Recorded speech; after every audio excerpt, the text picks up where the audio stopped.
Hello, in this video, I'm going to talk about the D3 part of the final project. First, some general advice, and then how to technically get the D3 part into your Quarto book. So for the general advice, you want to start with one thing that you want the reader to learn from your project. So one conclusion, one interesting graph, something that you want to really focus on and create something that the reader can interact with to really learn that particular takeaway. So I think it's obvious that the graph should include interactivity and or animation. Otherwise, you could do it much easier with ggplot2 or in some other kind of way.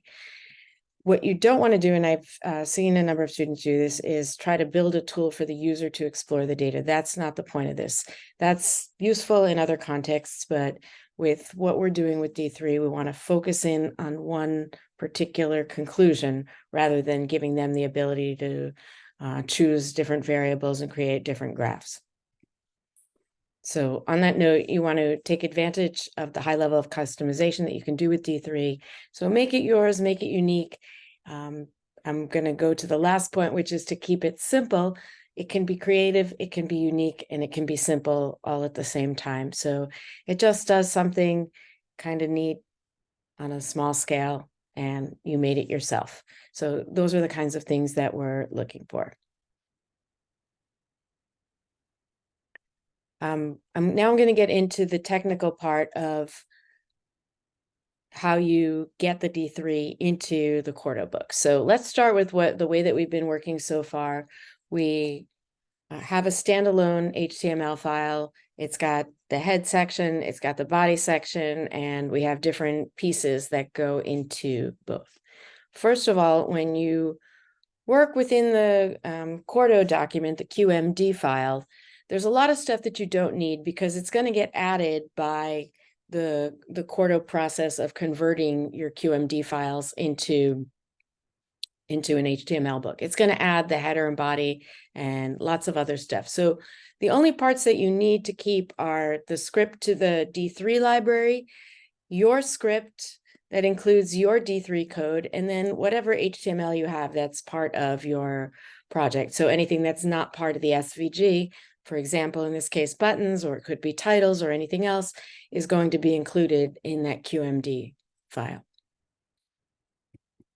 But what we're going to do to create a workflow that's convenient to use is to split, to take the script, basically just take the script out and put it in a separate JS file, and you'll see why in a few minutes. But for starters, we just take the D3 graph QMD file that you already have as part of the project, and then just add any HTML that you want to include in that file. In this case, it's just these buttons, and everything else you can just leave as it is. Notice that I have a style thing here to just use a different font family, one without the sans serif. I have a div that has an ID. We're going to use that to add the SVG. And then two scripts, one to the D3 library. This is just an alternative version to the one that I have here. You can use either one. It does the same thing.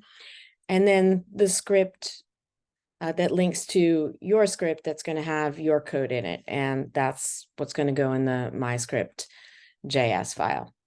So this is just a larger version of what I just described, and the MyScript.js file. So let's see what that looks like. I have a project that I created by using the final project template and following all of the instructions.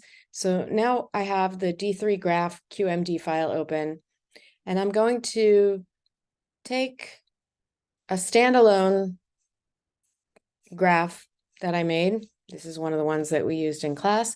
And the only thing I need to add to the D3 graph is that HTML part. So I'm going to add that here.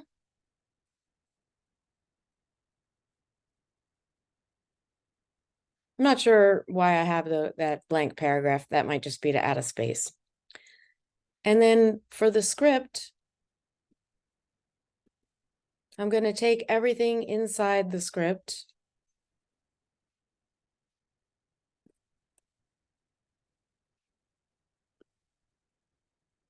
and add it here. And the only thing I have to change is how I add the SVG. So in the standalone version, I had SVG equals D3 select body append SVG, but I'm going to change that to select div, what did we call it? Plot, and add the SVG that way. So let's save that, save this, build the book, and see if we got it right.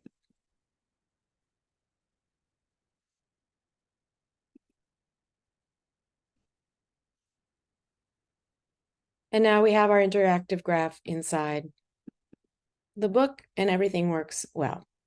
The only problem with this workflow is that each time you want to see